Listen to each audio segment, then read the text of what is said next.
Hello student, आज की इस वीडियो में मैं आप लोगों के English textbook first flight के first chapter a letter to God के बारे में डिस्कस करूँगी। और अ लेटर टू गॉड लिखा किसने है? जे.एल. फुएंटेस ने। और जे.एल. फुएंटेस वो कौन थे? वो एक मैक्सिकन राइटर थे। उनका जन्म हुआ था 11 जुलाई 1897 में और उनकी जो डेथ हुई थी वो हुई थी 13 जनवरी 2002 में।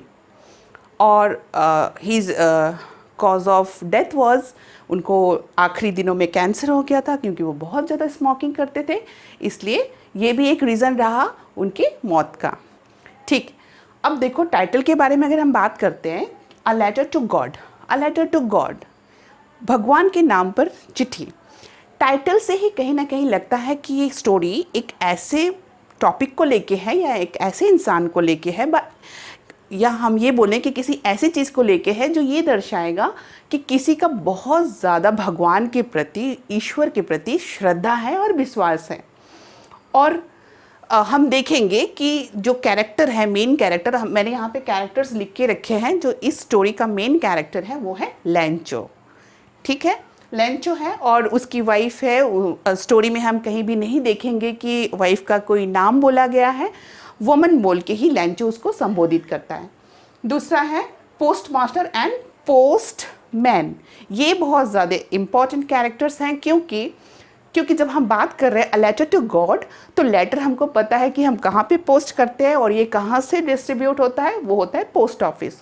और पोस्ट ऑफिस में पोस्ट मास्टर जो है वो ऑफिस का हेड होता है और पोस्टमैन वगैरह जो चिट्ठियों को अकॉर्डिंगली, मतलब उनके एड्रेस के अकॉर्डिंगली सेपरेट करके डिस्ट्रीब्यूट करते हैं।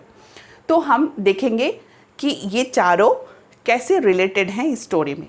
तो मैं बताती हूँ, जो लैंचो है वो एक फार्मर है और लैंचो का घर एक वैली में था। वैली जिसका मीनिंग होता है, मैंने यहाँ पे लिखा है वैली। वैली मीन्स घाटी, कि दो साइड अगर चारों तरफ ऊंचे ऊंचे पहाड़ हों और नीचे की जो ज़मीन है उसको हम घाटी बोलते हैं। तो लैंचो का घर जो था वो चोटी के ऊपर था, जहाँ से वो खड़े होके पूरे वैली को देख सकता था। और उस पूरे वैली में लैंचो का अकेला एक मकान था। ठीक है, तो आज लैंचो, स्टोरी शुरू होती है कि लैंचो अपने घर की चोटी पर, जहाँ पे उसका घर है, वहाँ से खड़े होके वो एंटायर वैली को भी देख रहा था। और जब एंटायर वैली को देख पा रहा था, यानी कि वो अपने खेतों को भी देख पा रहा था, और खेतों को देख के वो बहुत खुश था क्योंकि उसके खेतों में बहुत अच्छी सी फसल हो रही थी। बस एक चीज़ की ज़रूरत थी, वो थी एक अच्छी बारिश की।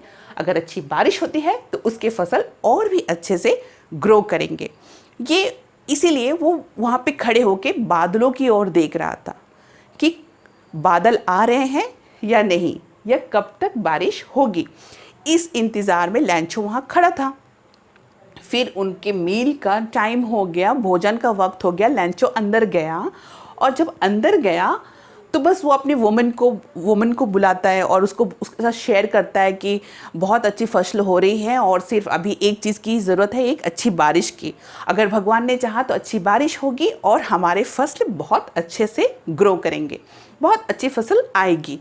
इतने में ही जब बारिश होने लगी, लैंचो दौड़ कर बाहर गया और बाहर जाके, क्यों गया बाहर? वो उस रेन को एंजॉय करना चाहता था, उस रेन को फील करना चाहता था जो बहुत अच्छा समय लेके आने वाला था। और वो अच्छा समय क्या था कि अच्छी बारिश अगर होती है तो उसके फसल बहुत अच्छे होंगे। इस चीज़ को फील करने के लिए चला गया। जब उसने फील किया वो बहुत खुश था, ही वॉज़ वेरी सेटिस्फाइड, क्योंकि बारिश की जो बूंदें थी उनके साइज़ कुछ 10 कॉइन साइज़ की थी, कुछ 5 कॉइन साइज़ की थी। ये 10 कॉइन्स और 5 कॉइन्स इसलिए बोल रहे हैं कि कुछ छोटी बूंदों को मीन कर रहे हैं और कुछ बड़ी बूंदों को। तब तक लैंचो बहुत खुश था। अचानक ही उसने महसूस किया कि क्या हो गया, बारिश के साथ ओले पड़ने लगे, ओले गिरने लगे, जिसको हम क्या बोलते हैं? हेलस्टॉर्म, बर्फ़ का तूफ़ान। अब जब बर्फ़ का तूफ़ान होता है, बच्चे तो बहुत खुश हो जाते हैं, बहुत खुश हो जाते हैं, अरे बर्फ़ गिर रहा है। लेकिन बड़े लोग जो होते हैं वो टेंशन में हो जाते हैं, टेंशन में पड़ जाते हैं कि अरे इससे बहुत सारी हानियाँ भी होती हैं। तो क्या हुआ, लैंचो को तब टेंशन होने लगा कि अरे ये जो हेल स्टॉर्म हो रहा है, अगर ये ऐसा ही कंटिन्यू रहा तो हर कुछ खराब हो जाएगा, फसल खराब हो जाएगी, पूरा डिस्ट्रॉय हो जाएगा। उसको चिंता हुई, और ये चिंता के दौरान ही उसने क्या देखा कि एंटायर वैली जो है वो पूरे बर्फ से, पूरे ओलों से ढक गया। और जब ढक गया तो ओले जो थे बहुत बड़े बड़े थे, बहुत हैवी होता है, बहुत ऊपर से आता है, तुम लोगों ने उसको एक्सपीरियंस भी किया होगा। तो क्या हुआ, जब गिरा तो सारे पत्ते फूल जो थे वो सारे झड़ गए। ये देख के लैंचो बहुत ही टेंशन में आ गया, बहुत ही दुखी हो गया कि अब क्या होगा, क्योंकि उसकी सारी फसलें खराब हो चुकी थी। और जो फसल है, हर किसान, हर फार्मर क्या करता है, अपना जो इनकम होता है या जो पैसे होते हैं वो सारे उसने खेत में लगाए हुए थे। अब उसको टेंशन है कि पैसे भी नहीं हैं, और अगर फसल नहीं आई तो उनके जो सारे साल वो लोग खाएंगे, उसके लिए उनके पास अनाज भी नहीं रहेगा और पैसे भी नहीं रहेंगे। अब वो क्या करेंगे? लैंचो ये सोच ही रहा था, अचानक उसके दिमाग में फिर से ख्याल आया कि उसको बहुत फेथ था भगवान के ऊपर।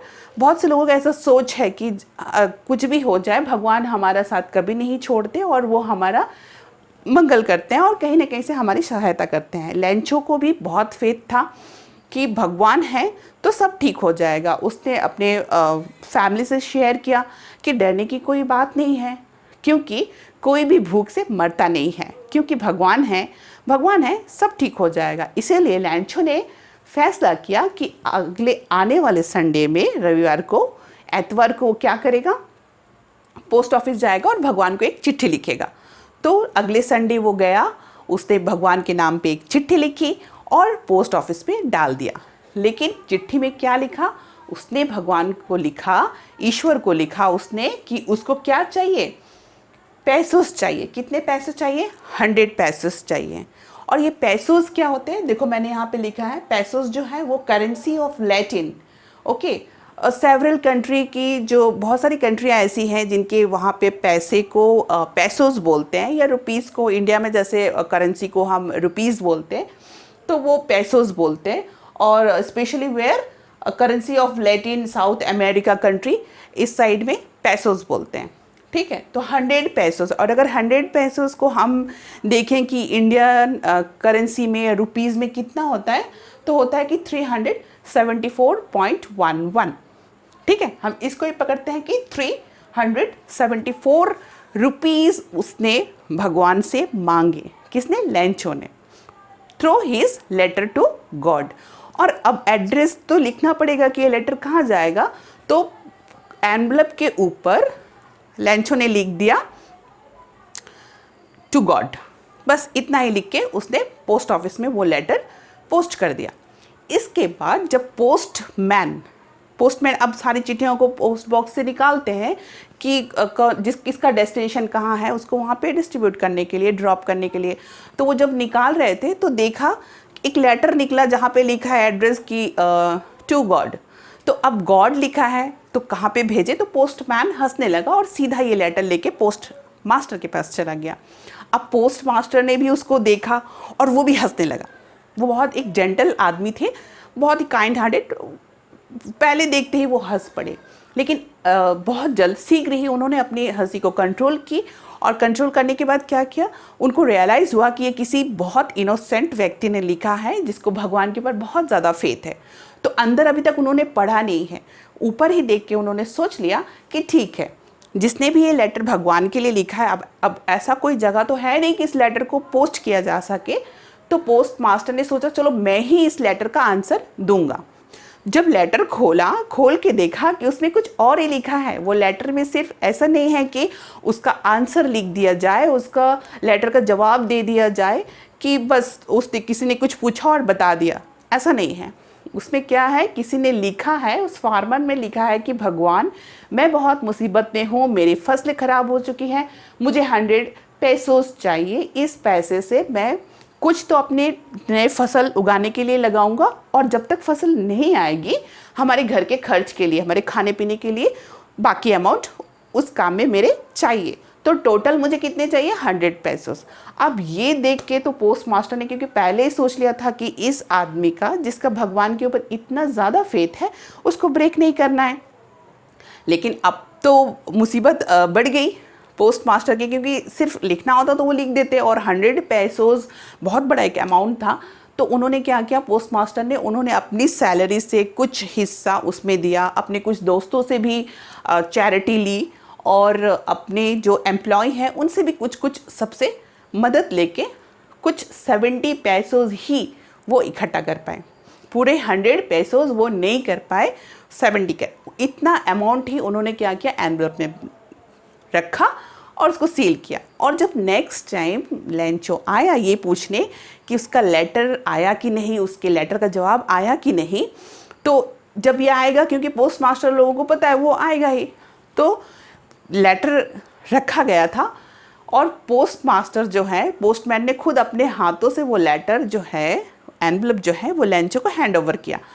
अब लेंचो खुश होगा, ये हम सबको पता है। मतलब ऐसा एक्सपेक्ट कर सकते हैं कि किसी ने कुछ मांगा है और उसको कुछ मिलेगा तो वो खुश होगा। ये खुशी, ये एक्साइटमेंट देखने के लिए पोस्ट मास्टर जो है वो अंदर बैठे हुए थे और खिड़की से देख रहे थे कि लेंचो कैसा रिएक्ट करेगा, कितना खुश होगा। उसकी वो खुशी, उसका वो एक्साइटमेंट देखने के लिए पोस्ट मास्टर अंदर बैठे हुए थे और पोस्टमैन ने अपने हाथों से वो लेटर लेंचो को दिया। अब पोस्ट मास्टर वहाँ से क्या नोटिस करते हैं कि लेंचो ने वो लेटर लिया और उसके चेहरे में कोई ऐसा एक्सप्रेशन नहीं है कि वाओ लेटर आ गया या मेरी चिट्ठी का जवाब आ गया या मेरे लिए हेल्प आ गया भगवान से। ऐसा कोई एक्साइटमेंट नहीं था, ऐसा कोई एक्सप्रेशन ही नहीं था उसके चेहरे में, जैसे कि वो बहुत श्योर था कि मैंने भगवान को बोले हैं कि मुझे पैसे चाहिए तो वो तो आने ही हैं। ऐसा एक बहुत ही नॉर्मल सा एक्सप्रेशन था उसका। लेकिन जैसे ही उसने लेटर खोला लेंचो ने, उसने देखा कि उसमें 100 पैसे नहीं हैं। कितने हैं? 70 हैं। ये देख के लेंचो को बहुत गुस्सा आ गया। उसने क्या किया, वो बहुत गुस्सा हुआ और अपने जो आईब्रोज हैं उसको उसने ऐसे ट्विस्ट किया। ट्विस्ट करके वो वहाँ से उसने एक पेपर लिया और फिर से कुछ लिखने लगा, जो कि पोस्ट मास्टर जो है वो अंदर से देख रहे थे और वो एक्सपेक्ट कर रहे थे कि पता नहीं वो लेंचो क्या लिख रहा है। सिर्फ दूर से एक्सप्रेशन ही देख पा रहे थे कि पहले तो वो कोई एक्सप्रेशन नहीं दे रहा था, कोई एक्साइटमेंट नहीं था, ही वॉज वेरी क्वाइट। और लेटर खोलने के बाद some like he twisted his eyebrows and he was writing something.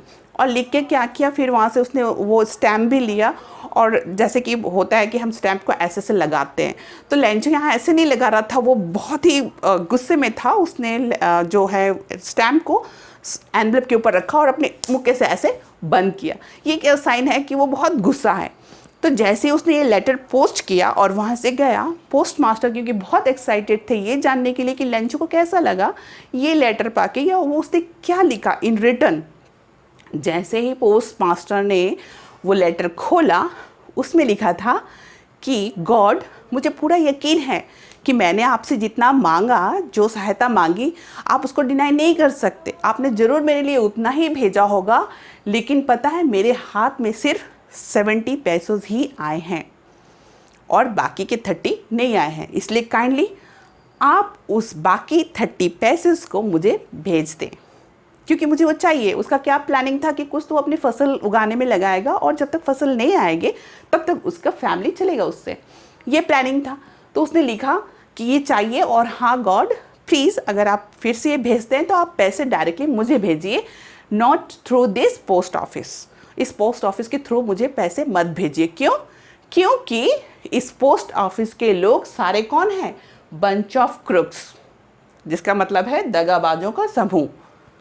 अब यही इस स्टोरी का आयरनी है कि उन्होंने मदद के लिए बोला, अब उनको ही बोला जा रहा है कि they are bunch of crooks, वो दगाबाजों का समूह है। और कहीं ना कहीं वो ये बोल रहे हैं कि उन लोगों ने उस पैसे को रख लिया और गॉड ने जो सहायता उसके लिए भेजी है लेंचो के लिए, वो लेंचो तक उन्होंने नहीं पहुंचाई।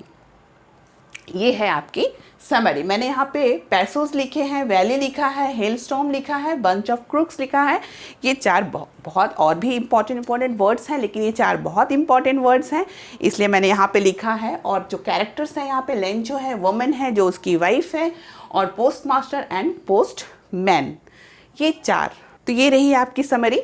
Hope you understand, you like it, and if you have any query you can write in a comment box. Thank you.